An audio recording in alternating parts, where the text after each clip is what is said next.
The husband develops post-traumatic stress upon the discovery of wife infidelity. The husband suffers from the excruciating pain and blames himself or others.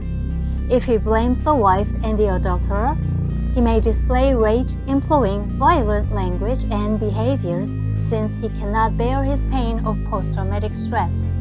In some cases, he may blame himself, file lawsuits, or get a divorce as his psychological condition deteriorates. No one thinks about what dire consequences the husband's behaviors will result in. It must be noted how the husband's behaviors are perceived by the adulterer.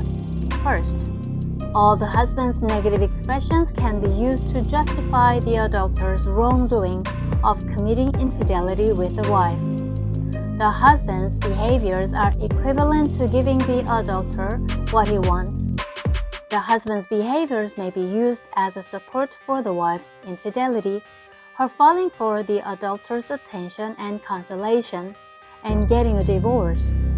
Especially, the husband's violent language and behaviors are effective in serving this purpose. The adulterer may get stressed when the husband files lawsuits and display violent behaviors against him. However, he forgets about his stress soon by avoiding the situation or just enduring until it ends, and then he feels sympathy for the wife. He may try to avoid the situation or just stand firm until it ends. The adulterer thinks that the husband is not good enough for the wife. He thinks that the wife committed infidelity because the husband is violent and incapable of protecting the wife and satisfying her sexually. This idea will lead the adulterer to conclude that he is superior to the husband in many ways. Secondly, the adulterer thinks that he had to give the wife attention and consolation because the husband didn't. The husband's behaviors have proved so. That is, the husband's behaviors are used to justify the adulterer's infidelity with the wife.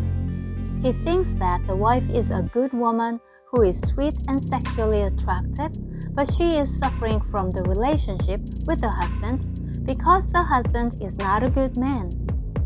Thirdly, the adulterer thinks that he can take advantage of the wife as a sexual object more easily when she gets a divorce, so he keeps giving attention and consolation to her. Then the wife may choose to stay with the adulterer since the husband keeps being violent and blaming her for infidelity. The adulterer will be glad when the husband abandons the wife. The wife in infidelity may tell the adulterer everything about what is going on in her life and marriage in order to get attention and consolation from him, including sexual issues. The adulterer perceives all her speech and actions as sexual responses and thinks that he must give her sexual pleasure too. He may feel proud of himself for saving the wife from a miserable life. The husband's behaviors to display rage or to solve problems allow the adulterer to justify infidelity. The husband is helping the wife fall more and more infidelity. The more actions he takes to cope with the situation, the more incompetent he becomes. If you are suffering from post-traumatic stress due to infidelity, you must treat your condition first and must not pay attention to your wife for now. Then you can give your wife an opportunity to treat her condition and take all the legitimate measures to make the adulterer pay for what he has done to your family. With a sense of duty, you have to make him learn that the price of committing infidelity is high.